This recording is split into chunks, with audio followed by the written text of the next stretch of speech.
Halo, nama saya Indra Vivitan dari kelas 12 SMA jurusan IPA. Pada hari ini saya akan menjelaskan presentasi fisika bab 9 tentang teknologi digital.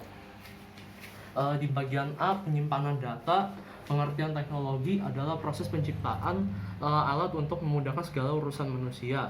Lalu perbedaan teknologi analog dan digital terletak pada penyimpanan dan penyebaran data. Data analog disebarkan melalui gelombang elektromagnetik, khususnya gelombang radio secara terus-menerus. Terdapat banyak faktor pengganggunya, sehingga proses penyebarluasan data rentan mengalami gangguan. Teknologi digital mengubah data menjadi sederhana, terdiri 0 dan 1. Lebih mudah disebarkan sehingga data yang dikirim menjadi tidak mengalami gangguan. Contoh pada gambar 9.7, televisi berubah dari analog menjadi digital.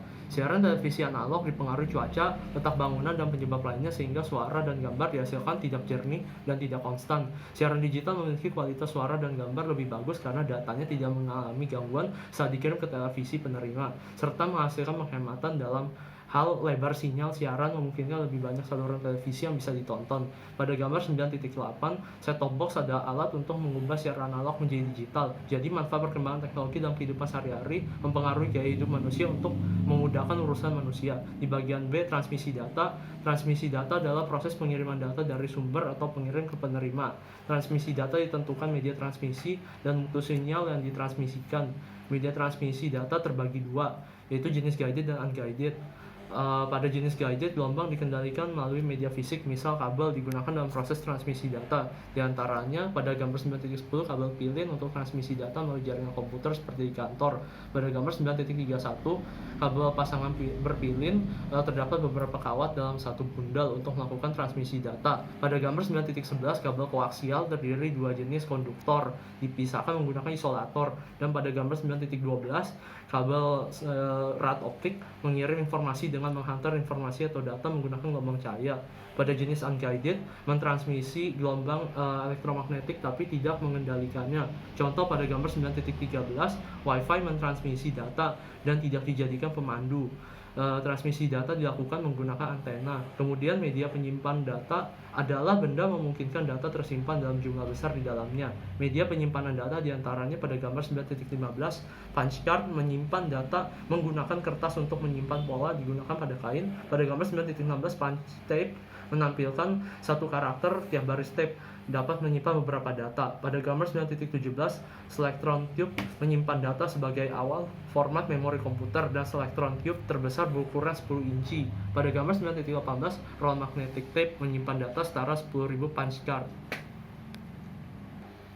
Pada gambar 9.19, compact cassette adalah bagian dari magnetic tape untuk menyimpan data. Pada gambar 9.20, magnetic drum menyimpan data untuk menunjang komputer. Pada gambar 9.21, floppy disk menyimpan data dan memiliki kemampuan ditulis kembali sehingga data tersimpan dapat diedit atau dihapus.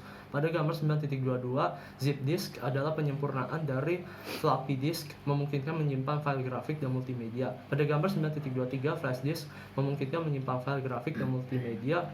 Pada gambar 9.24, hard drive menyimpan dan memindahkan data dalam jumlah yang besar bersifat portable. Pada gambar 9.25, laserdisc berbentuk piringan bulat tipis berukuran besar untuk menyimpan data. Pada gambar 9.26, CD adalah CD adalah penyempurnaan dari laserdisc dan memiliki ukuran lebih kecil dibanding laserdisc. Pada gambar 9.23, flash disk menyimpan dan memindahkan data dalam jumlah tertentu bersifat portable pada komputer dan laptop. Kemudian pada gambar 9.27, DVD adalah penyempurnaan dari CD dalam hal kapasitasnya memungkinkan menyimpan data dalam jumlah lebih besar dari CD.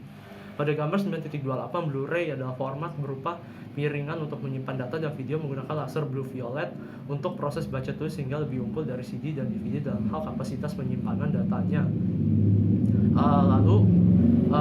Pada gambar 9.25 tadi, laserdisc berbentuk piringan bulat tipis berukuran besar untuk menyimpan data, dan pada gambar 9.26, CD adalah penyempurnaan dari laserdisc dan memiliki ukuran lebih kecil dibandingkan dengan laserdisc. Selanjutnya pada gambar 9.29, cloud storage adalah teknologi penyimpanan data digital secara online memanfaatkan server virtual sebagai media penyimpanan, sehingga hanya butuh perangkat yang dilengkapi layanan internet dengan mudah mengakses data yang dibutuhkan, serta semua data penting yang disimpan terjaga keamanannya. Dan yang terakhir adalah prinsip kerja telepon seluler, itu ketika pengirim atau penelpon mengirim sinyal suara, ditangkap peralatan pada telepon seluler disebut mikrofon. Lalu mikrofon mengubah gelombang suara menjadi sinyal listrik dan dipancar oleh ponsel ke BTS terdekat. Setelah itu sinyal diterima BTS dan diteruskan ke pusat telekomunikasi, lalu diteruskan sinyal ke BTS terdekat, kemudian diteruskan lagi ke penerima, dan akhirnya sinyal diubah menjadi gelombang suara oleh alat yang disebut speaker. Telepon seluler adalah perangkat telekomunikasi radio dua arah bekerja dengan mengirim dan menerima sinyal radio melalui Base Transceiver Station atau BTS seperti pada gambar 9.30.